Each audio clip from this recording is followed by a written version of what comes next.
Le damos la más cordial bienvenida a cada uno de los hermanos que ya están conectaditos con nosotros.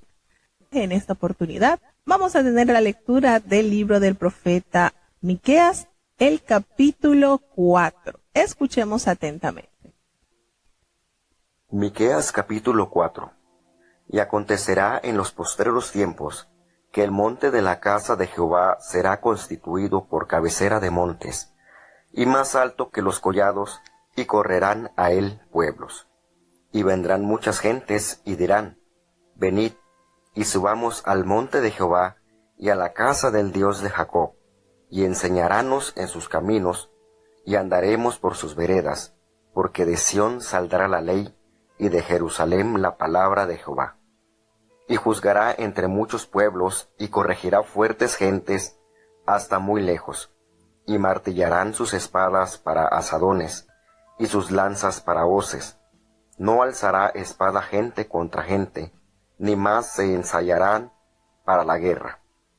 Y cada uno se sentará debajo de su vid y debajo de su higuera, y no habrá quien amedrente, porque la boca de Jehová de los ejércitos lo ha hablado. Bien que todos los pueblos anduvieren, cada uno en el nombre de sus dioses. Nosotros, con todo, andaremos en el nombre de Jehová nuestro Dios, para siempre y eternalmente. En aquel día, dice Jehová, juntaré la coja, y recogeré la amontada, y a la que afligí. Y pondré a la coja para sucesión, y a la descarriada para nación robusta, y Jehová reinará sobre ellos en el monte de Sión, desde ahora y para siempre.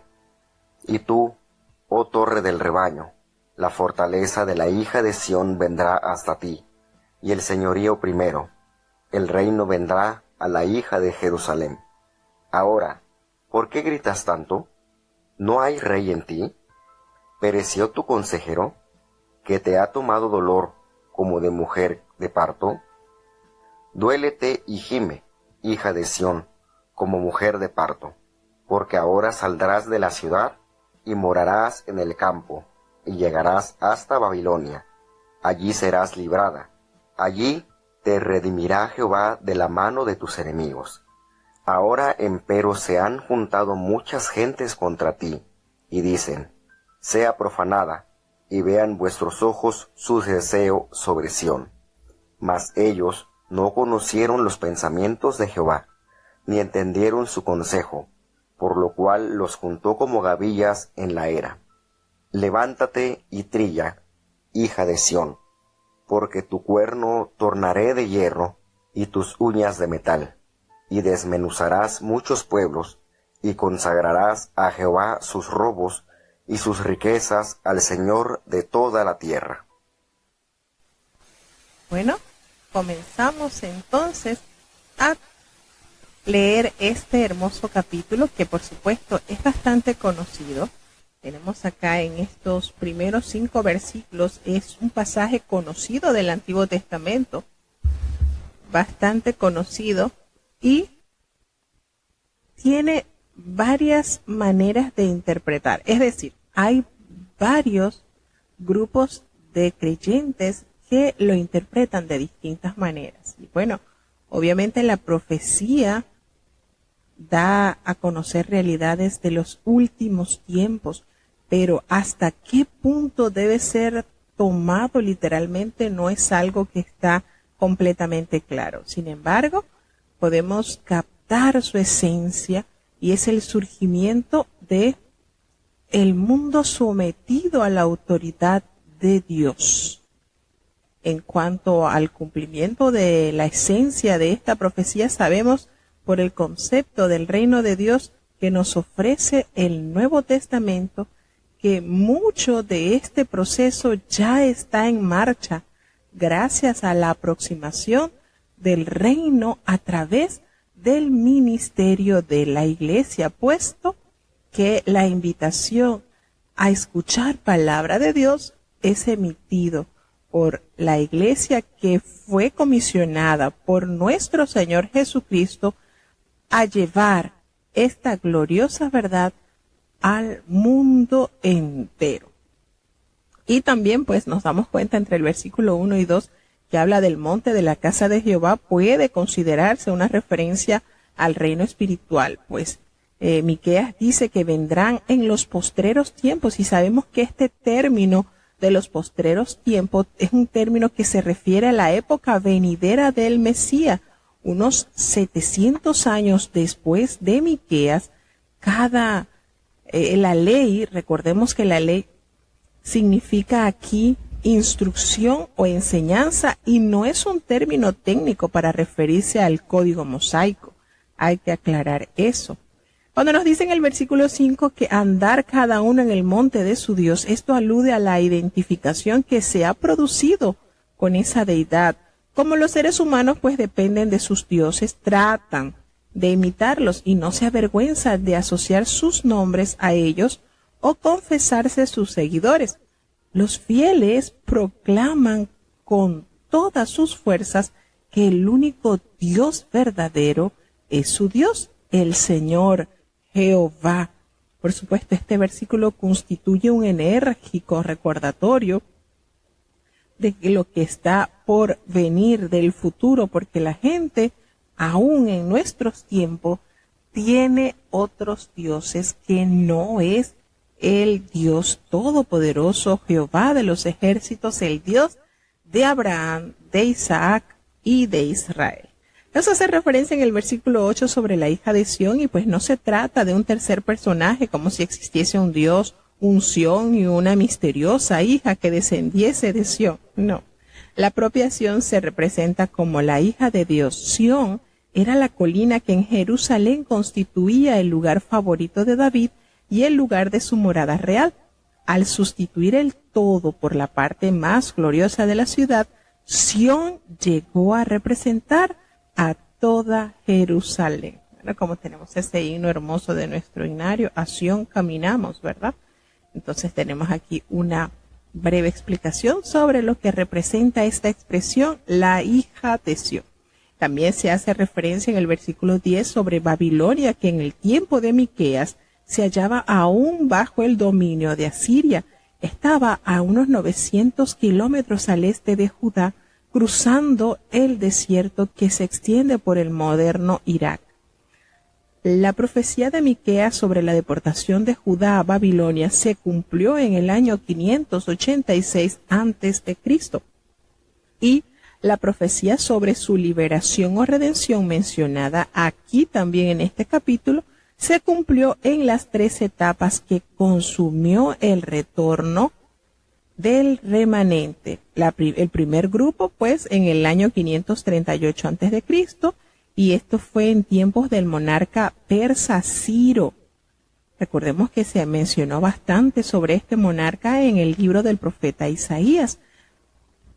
Más de 100 años antes de que Ciro naciera, ya Jehová le había anunciado a su pueblo por boca del profeta Isaías que este rey, quien también es nombrado ungido, iba a permitir que su pueblo retornase a Jerusalén, bajo la dirección de Set-Basar, Zorobabel y Jesúas, Esdras, como nos lo dice Esdras 1 y 6.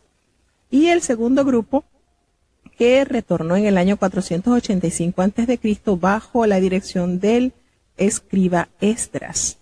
También nos damos cuenta que en ese tiempo contemporáneo, por supuesto, a Nehemías, quien fuese copero del rey Artajerjes.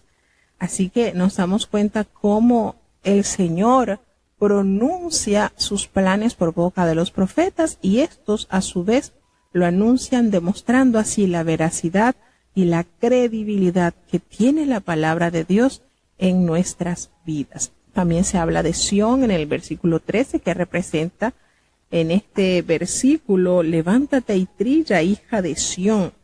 Está representada como un animal de presa con cuernos de hierro y uñas de bronce. Las naciones serán desmenuzadas por ella. Quien consagrará el botín así obtenido a Jehová, y su cumplimiento tuvo lugar en parte durante el siglo II a.C., bajo la influencia de los macabeos. ¿Qué significan macabeos? Martillos. los cuales purificaron el templo y conquistaron la independencia frente a las naciones vecinas, y el cumplimiento de los demás queda pendiente en lo porvenir. Nos damos cuenta cómo el Señor anuncia de una manera constante los planes que se realizarán no solamente en el entorno de su pueblo, de su nación, de Jerusalén, sino también en el mundo entero por boca de sus profetas. Vamos a seguir avanzando hacia el siguiente capítulo del libro del profeta Miqueas, capítulo 5. Miqueas capítulo 5. Reúnete ahora en bandas, oh hija de bandas. Nos han sitiado, con vara herirán sobre la quijada al juez de Israel. Mas tú, Betlehem Efrata, pequeña para ser en los millares de Judá, de ti me saldrá el que será Señor en Israel, y sus salidas son desde el principio, desde los días del siglo. Empero los dejará hasta el tiempo que para la que ha de parir, y el resto de sus hermanos se tornará con los hijos de Israel, y estará y apacentará con fortaleza de Jehová, con grandeza del nombre de Jehová su Dios, y asentarán, porque ahora será engrandecido hasta los fines de la tierra. Y este será nuestra paz, cuando Asur viniere a nuestra tierra, y cuando pisare nuestros palacios, entonces levantaremos contra él 7 pastores y 8 hombres principales, y comerán la tierra de Asur a cuchillo, y la tierra de Nimrod con sus espadas, y nos librará del asirio, cuando viniere contra nuestra tierra, y hollare nuestros términos. Y será el residuo de Jacob en medio de muchos pueblos, como el rocío de Jehová, como las lluvias sobre la hierba, las cuales no esperan varón, ni aguardan a hijos de hombres. Asimismo será el resto de Jacob entre las gentes, en medio de muchos pueblos, como el león entre las bestias de la montaña, como el cachorro de león entre las manadas de las ovejas, el cual si pasare, y hollare, y arrebatare, no hay quien escape. Tu mano se alzará sobre tus enemigos, y todos tus adversarios serán talados. Y acontecerá en aquel día, dice Jehová, que haré matar tus caballos de en medio de ti, y haré destruir tus carros. Haré también destruir las ciudades de tu tierra, y arruinaré todas tus fortalezas. Asimismo destruiré de tu mano las hechicerías, y no se hallarán en ti agoreros. Y haré destruir tus esculturas y tus imágenes de en medio de ti, y nunca más te inclinarás a la obra de tus manos. Y arrancaré tus bosques de en medio de ti, y destruiré tus ciudades. Y con ira y con furor haré venganza en las gentes que no escucharon. Bueno, seguimos avanzando en este capítulo 5 y nos damos cuenta en este capítulo que el triunfo del pueblo de Dios sobre las naciones tiene un gran camino que recorrer aún. Y bueno, este versículo, el versículo 1, indica que surgirán dificultades tanto en lo inmediato, como la invasión de Sennacherib, como en el futuro. Y el futuro sitio comenzó en tiempos del general romano Tito y finalizó cuando Jerusalén cayó en sus manos precisamente en el año 70 después de Cristo. Cuando hace referencia a hija de guerrero, sugiere hija de tropel, al juez de Israel. Y esta referencia a Ezequías histórico, pero también puede ser comprendido como una profecía mesiánica, porque leemos en el Antiguo Testamento que los soldados golpearon a Jesús en la cabeza con una caña, como lo revela el libro de Marcos capítulo 15 versículo 19. Y en este versículo 2, bastante conocido, pues tiene conexión directa con el Evangelio de San Mateo, nos hace alusión a Belén. Belén significa la casa del pan y es el sitio natal de la dinastía davídica. Muchos judíos contemporáneos de Jesús consideraban esto una señal mesiánica y creían que el Mesías nacería en Belén. Por supuesto, esto lo toma a consideración el evangelista Mateo y lo recuerda en el capítulo 2, versículos 5 y 6, como una manera de corroborar a todos los judíos que efectivamente en Jesús se cumplió esta promesa. Y cuando hace mención de Belén de Efrata, y es un término, por supuesto, comparable este término en nuestros días al nombre de un distrito e incluso el de un pueblo. El que será Señor en Israel, y aquí una de las grandes profecías acerca de Jesús proclamada 7 siglos antes de que se consumara de forma explícita y exclusivamente en su persona. Fíjense qué maravillosa es la palabra de Dios. 7 siglos antes que esto se realizara, se cumpliera, el Señor anunció de dónde nacería nuestro amado Salvador. Entonces, esto por supuesto nos da a entender que desde el principio de los días de la eternidad, aunque la línea del Mesías podía ser trazada hacia atrás hasta su antecesor David, sus raíces se remontan hasta la eternidad.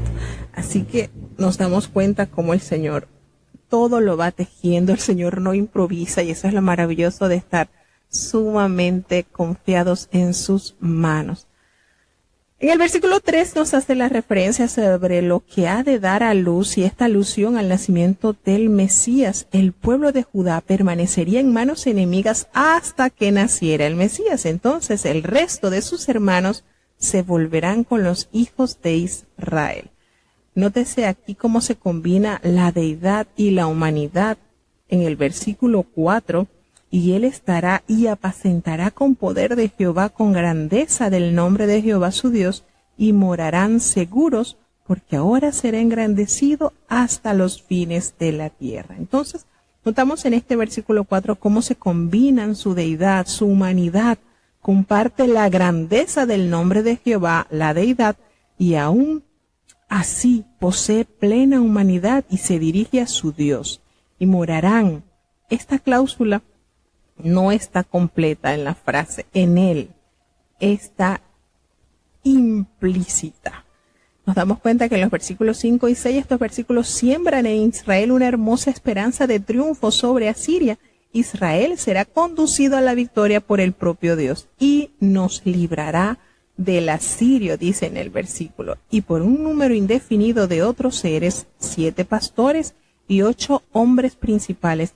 No se sabe en realidad con certeza cómo se cumplirá esta profecía, pero sí se sabe que los asirios nunca fueron capaces de vencer al reino meridional de Judá.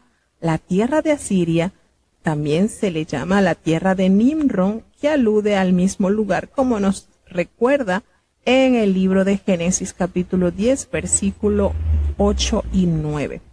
En el versículo 7 y 8, pues a lo que se hace mención de ese remanente de Jacob se traslada al escenario a una época lejana, tras el asalto babilónico y la subsiguiente cautividad del año 586 a.C. Nos damos cuenta entonces cómo el Señor detalla con firmeza cómo será también su juicio. Destruirá de la mano las hechicerías y no se hallará más en ti agorero. Es decir, cómo emite esa limpieza total hacia su pueblo. Cuando recuerda en el versículo 10 que acontecerá que en aquel día proclama Jehová que hará matar a tus caballos en medio de ti y haré destruir tus carros, de tal punto que hará destruir las ciudades de su tierra y arruinará todas sus fortalezas, así como la hechicería que se encuentre, como las esculturas, las imágenes, todo por cuanto se inclinaban a las obras de sus manos. Arrancará las imágenes de acera de en medio de ti y también destruirá las ciudades. Y habla sumamente sobre la ira y el furor del Señor, que hará venganza en las naciones que no se sujetaron a su voluntad. Por eso decimos que las profecías de los profetas en la Biblia, de los mayores y profetas menores, no solamente abarca el destino futuro del pueblo de Dios. Abarca todas las naciones y eso nos da a entender cómo Dios tiene cuidado de toda la humanidad. No está escribiendo historias, ya la historia la escribió el Señor. Y por supuesto que está garantizada la gran victoria y el triunfo a aquellas naciones que obedecen a la voz de su palabra. Vamos a seguir avanzando un poquito más hacia el capítulo 6 del libro del profeta Miqueas. Miqueas capítulo 6. Oíd ahora lo que dice Jehová. Levántate, pleitea con los montes, y oigan los collados tu voz. Oíd, montes, y fuertes fundamentos de la tierra, el pleito de Jehová. Porque tiene Jehová pleito con su pueblo, y altercará con Israel. Pueblo mío, ¿qué te he hecho, o en qué te he molestado? Responde contra mí. Porque yo te hice subir de la tierra de Egipto, y de la casa de siervos te redimí, y envié delante de ti a Moisés, y a Aarón, y a María.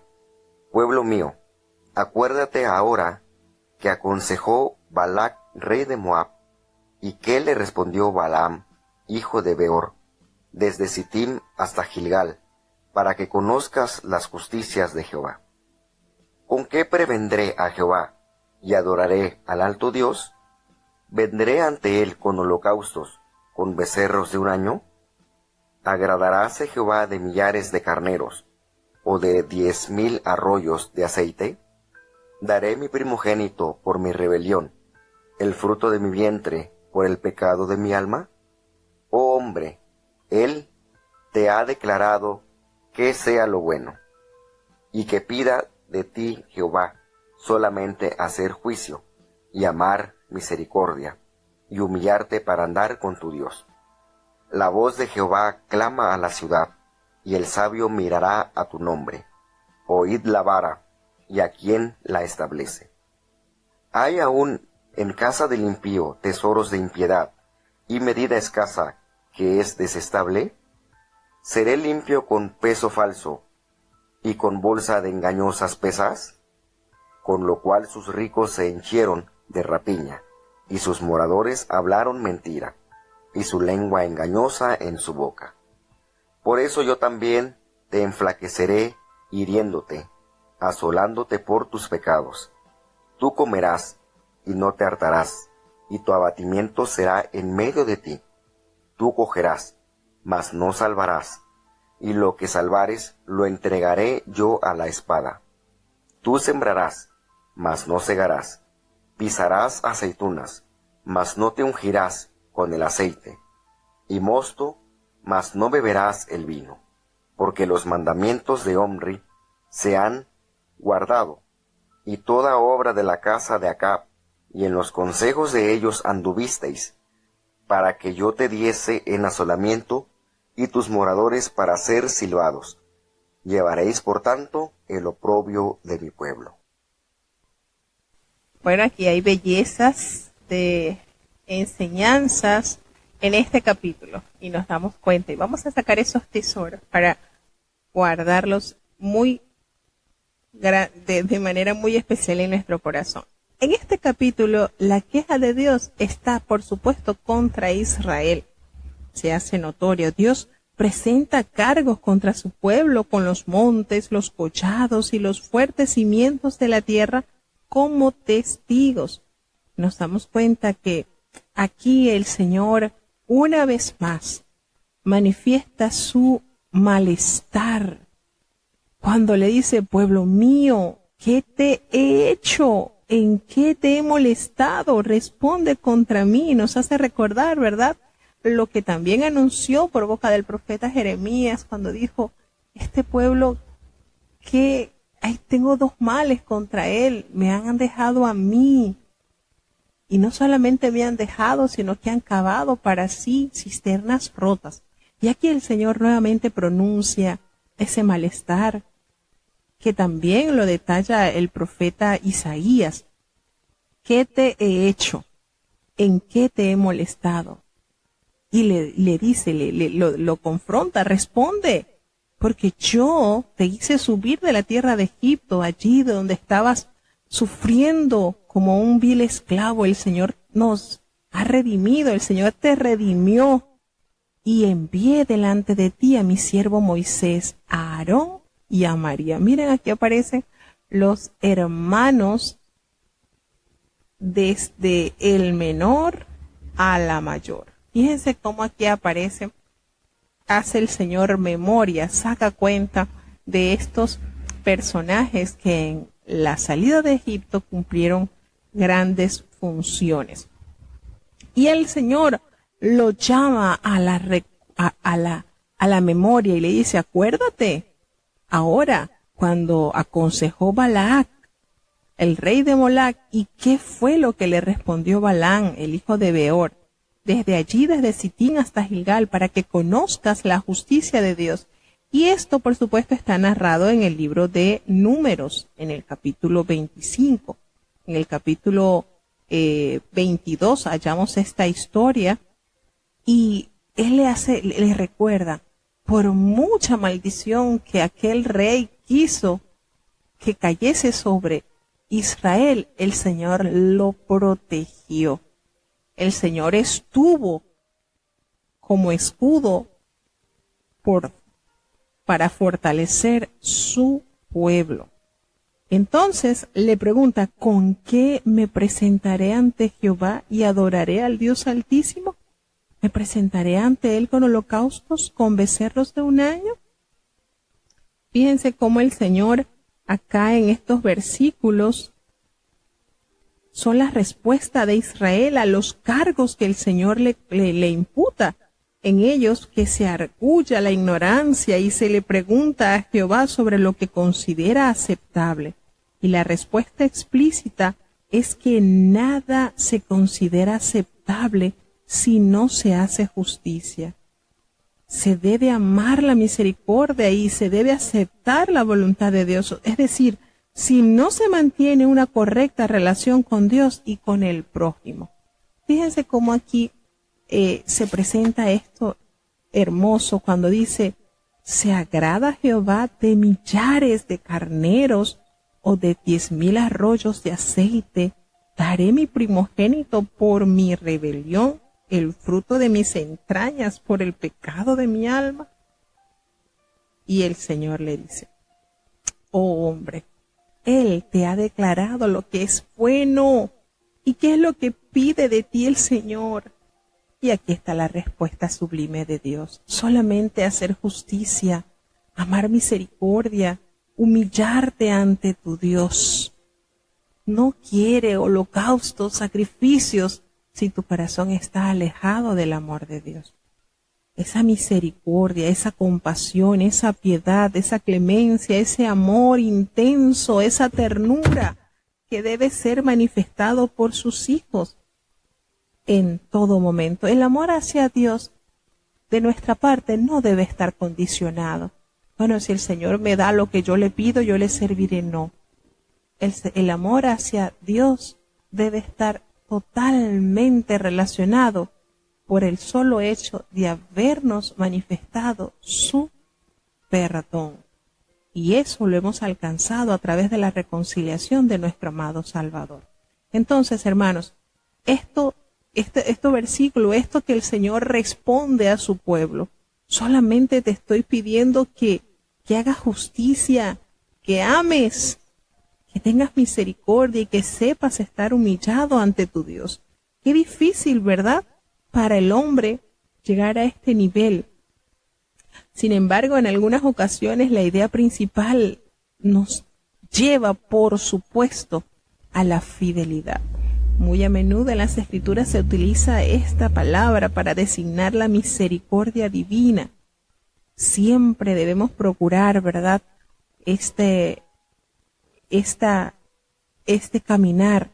Jesucristo nos cita este versículo del libro de muy parecido, porque esto tiene sumamente asociación con el libro del profeta Oseas en el capítulo 6, versículo 6 también, cuando él dice misericordia quiero y no sacrificio. Y por supuesto que este versículo 8 del capítulo 6 de Miqueas están asociados a estos versículos. Y Jesucristo, por supuesto, cita el libro de Oseas porque misericordia quiere y no sacrificio. Él lo cita en el Evangelio de San Mateo y califica la misericordia como uno de los aspectos más importantes de la ley.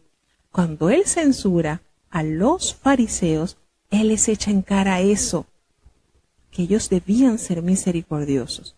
Entonces, generalmente esto lo que trata es de evocar el amor hacia Dios, la santidad que nosotros debe reflejar, esa consagración, esa dedicación, esa buena personalidad que en nosotros se debe desarrollar debido al alcance que hemos tenido de la gracia inmerecida de Dios. Entonces, la misericordia es una de las cualidades que Dios espera que cada uno de sus hijos atesoremos.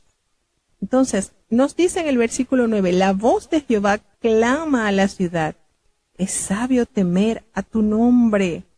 Presta atención al castigo. ¿Y quién es el que lo establece? ¿Quién es el que reprende al ser humano? ¿Quién es el que corrige? ¿Quién es el que lleva la vara de la corrección para nuestra bendición? Hay aún en casa del impío aquellos tesoros de impiedad y esa medida escasa que es detestable a los ojos de Dios. ¿Ustedes creen que por eso el Señor dará por inocente al que tiene balanza falsa y al que tiene bolsas de pesas engañosas?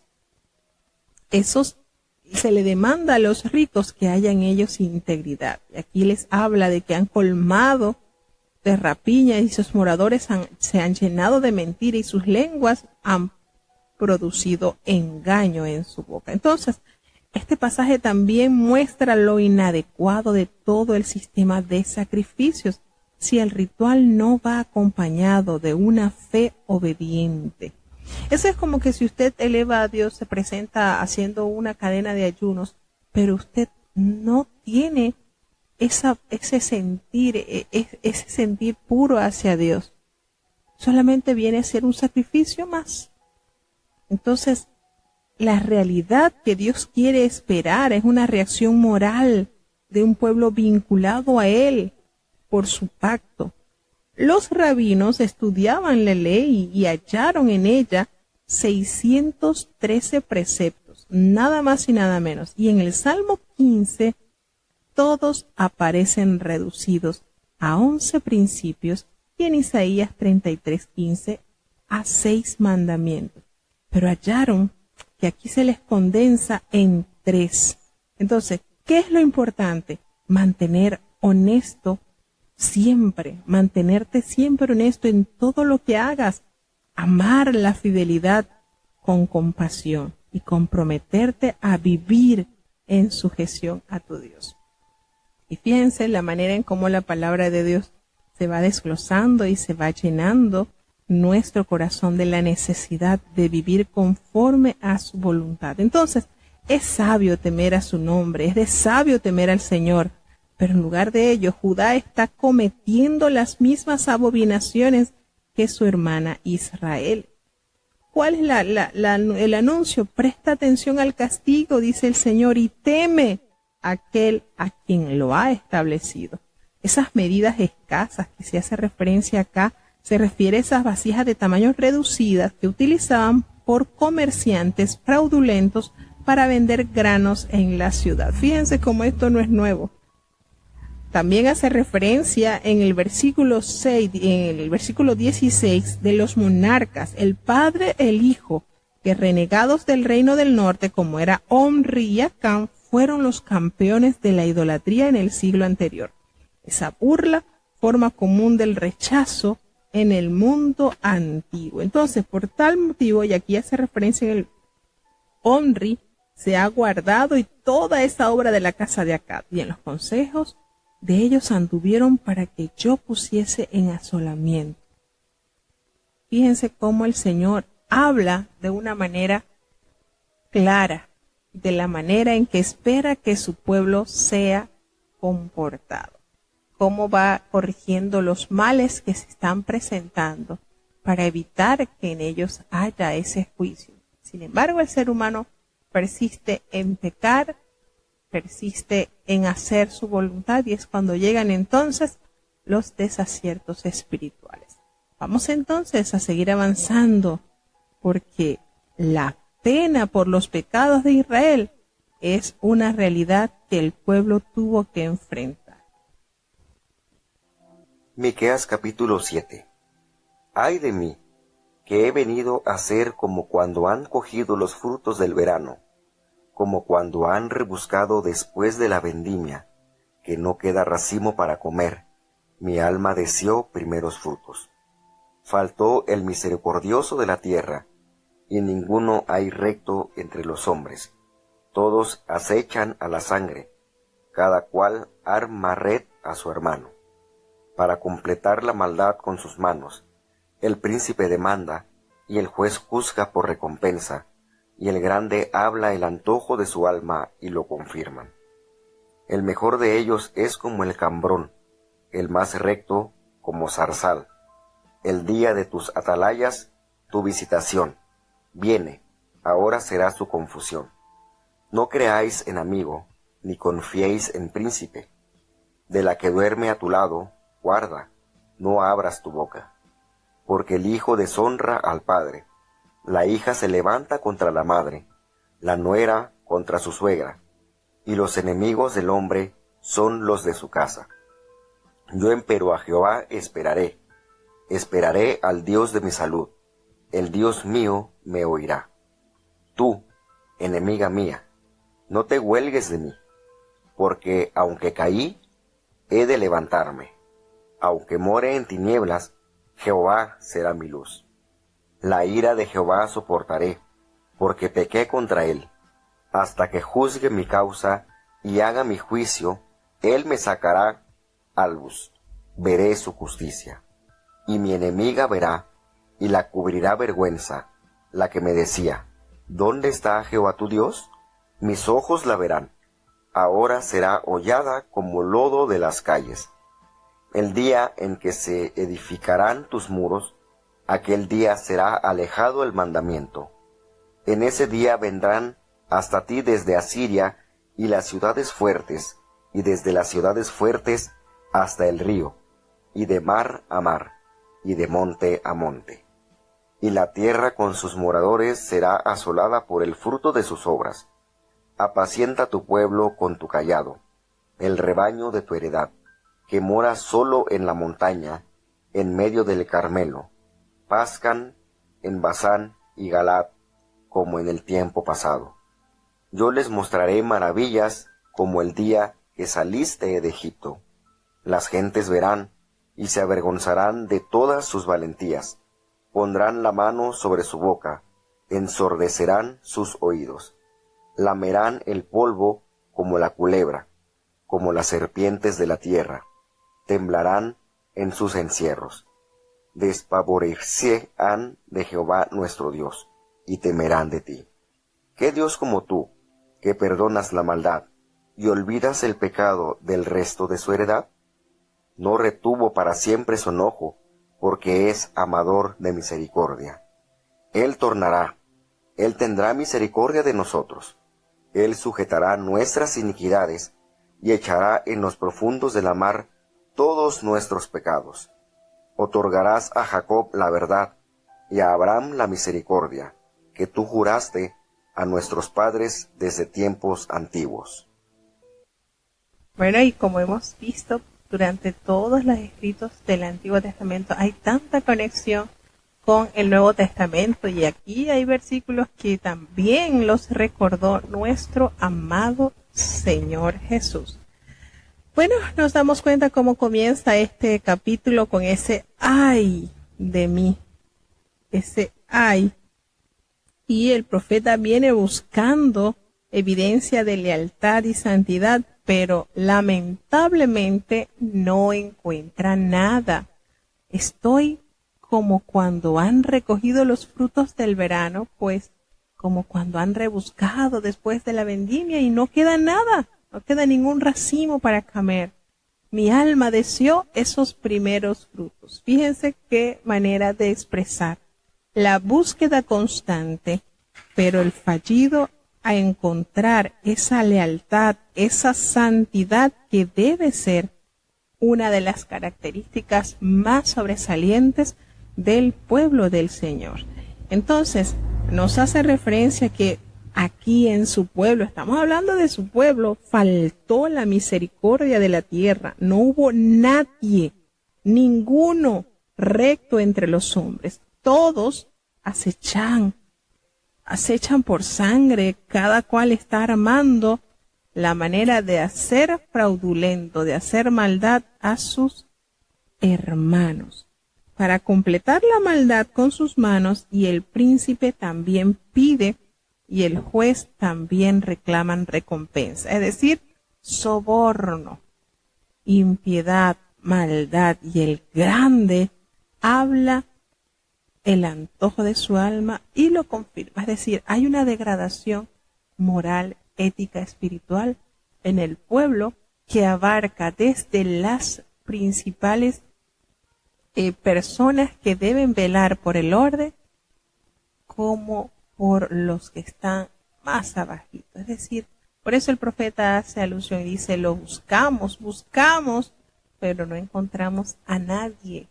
No hubo realmente el personal solicitado por el Señor. Entonces, y hace la referencia que el mejorcito de ellos era como un espino y era más recto como un zarzal, imagínense, y el día de su castigo viene. Así lo han anunciado sus atalayas.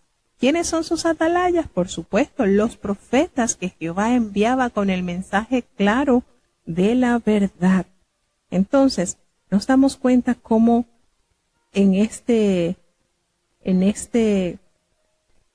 capítulo, el que anunciaban sus atalayas, este es el día del Señor, está predicho por los profetas, y atalaya significa examinar. No creáis en amigos, dice en el versículo 5, no creáis en amigos ni confiéis en los príncipes de los que duerme a tu lado, cuídate, no abras tu boca. Imagínense todo esto que está haciendo el anuncio, cuídate de la que duerme a tu lado. Y hace la referencia en el versículo 6, porque el hijo deshonra al padre y la hija se levanta contra la madre, la nuera contra su suegra, y los enemigos del hombre son los de su casa. Y por supuesto, esto tiene tanta conexión con lo que también escribió, porque esto lo habló Jesucristo precisamente en el Evangelio de San Mateo, capítulo 10, versículo 21. Esto lo trae a memoria Jesucristo. No creáis en amigos. No se trata de un principio universal, sino de un consejo para ser expresadamente aplicado en estos tiempos de apostasía, en los cuales nada parece confiable. Jesús indicó que los conflictos que se avecinaban para su pueblo podían describirse con estas palabras utilizadas por el profeta Miqueas, como lo dijo en el Evangelio de San Mateo en el capítulo 10 del versículo 35 al 36. Y él hizo énfasis también en la división de las familias como el resultado de las distintas actitudes que se asumiesen en la fe. Fíjense cómo todo tiene armonía.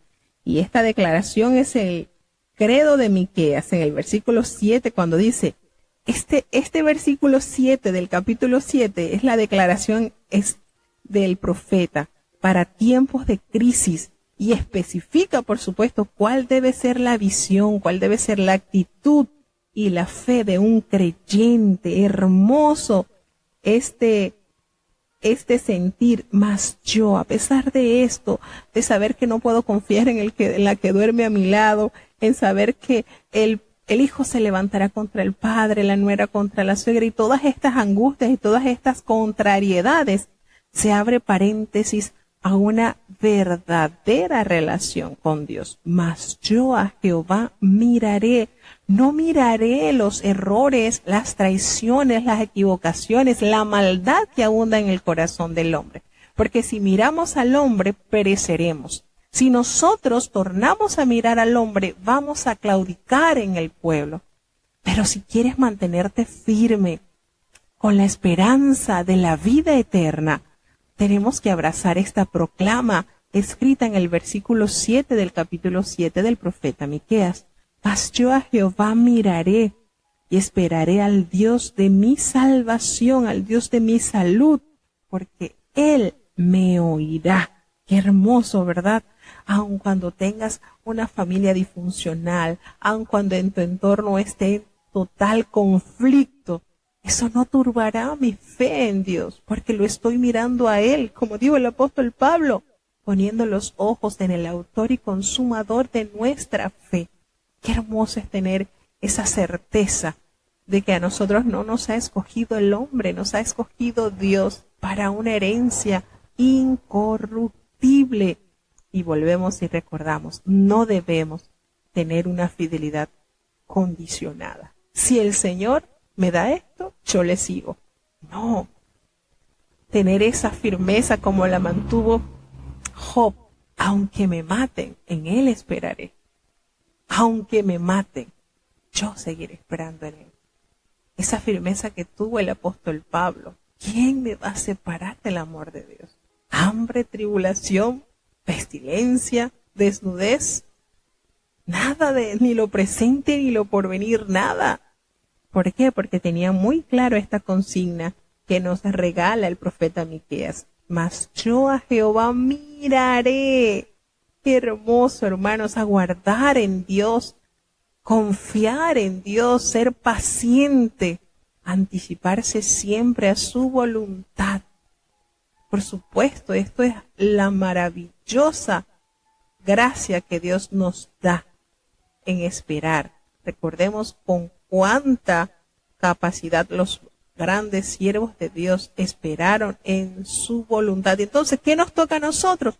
Confiar, aguardar en el Señor, esperar firme en su misericordia, pues la salvación y el rescate viene de Él. Mientras nosotros esperamos, no debemos tomar las cosas en nuestras propias manos, no debemos angustiarnos, no debemos evadir el plan de Dios, debemos esperar. Entonces, la maravillosa expresión de este versículo debe ser uno de nuestros estándares. Y esa es la actitud apropiada de alguien que se arrepiente y experimenta un avivamiento personal. Cuando dice, tú, enemiga mía, no te alegres de mí, porque aunque caí, me levantaré.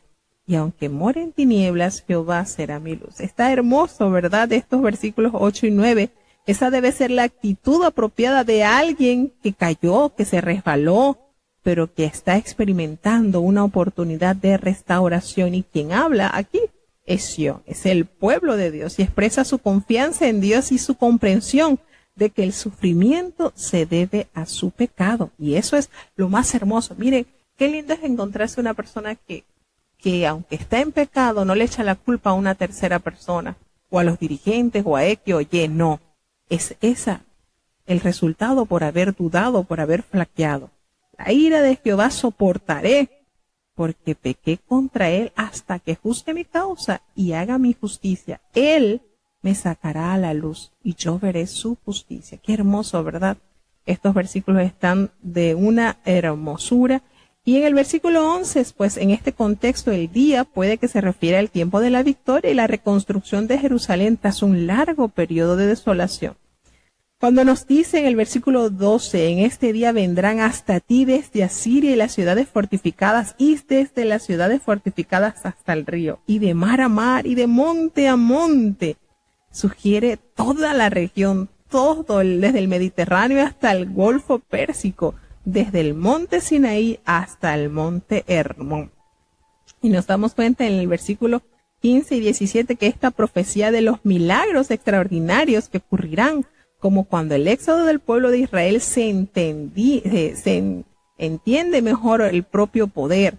Esa comparación tendrá un efecto psicológico devastador para ella, y figuras representativas de naciones, los gentiles, que se humillan ante la manifestación del poder de Dios. Son el centurión romano, como por ejemplo, ¿verdad? Nos damos cuenta en el versículo 15 cuando dice, yo les mostraré maravillas como el día que saliste de Egipto. Las naciones verán y se avergonzarán de todo su poderío, porque pondrán la mano sobre su boca y ensordecerán sus oídos. Entonces nos damos cuenta cómo el pueblo de Dios, ¿verdad?, pasa también a ser extendido hacia el pueblo gentil, como vemos en las manifestaciones que Dios también entregó a aquellos que no eran del pueblo gentil, como el centurión romano, como lo detalla el Evangelio de San Lucas, como Simón el samaritano, como Cornelio, como el pueblo de Listra, como los magistrados de la ciudad de Filipos, y así el gobernador Festo también, y esos 275 hombres que viajaban junto con Pablo a bordo en un barco. Nos damos cuenta cómo Dios extiende su manto y su gracia hacia todas las naciones. Y en el versículo 18 al 20, que Dios como tú, que perdonas la maldad y olvidas del pecado del remanente de tu heredad, qué hermosa declaración, no retuvo para siempre su enojo, porque Él se deleita en misericordia. En su misericordia se deleita y Él volverá a tener misericordia de nosotros, de tal manera que sepultará todas nuestras iniquidades y las echará en lo profundo de la mar, de todos nuestros pecados. Qué preciosa promesa. El nombre hebreo de Miqueas sirve para construir un juego de palabras. ¿Quién como Jehová? O sea, ¿quién como Jehová? Es el nombre genérico de Dios y equivale a su nombre personal. Y no es la grandeza del poder de Dios lo que destaca en el texto, sino su inmensa compasión y su deseo de perdonar y olvidar el pecado como expresión de su fidelidad al pacto ofrecido a todas las generaciones. Qué hermoso es saber que Dios echa a lo profundo de la mar todos nuestros pecados. Cumplirá la verdad a Jacob y a Abraham la misericordia que ha jurado a nuestros padres desde los tiempos antiguos. En ti serán benditas todas las naciones de la tierra. ¿Qué les parece la hermosa manera en que cierra este precioso capítulo y este libro? Siempre esa nota hermosa de esperanza. ¿Lo han notado?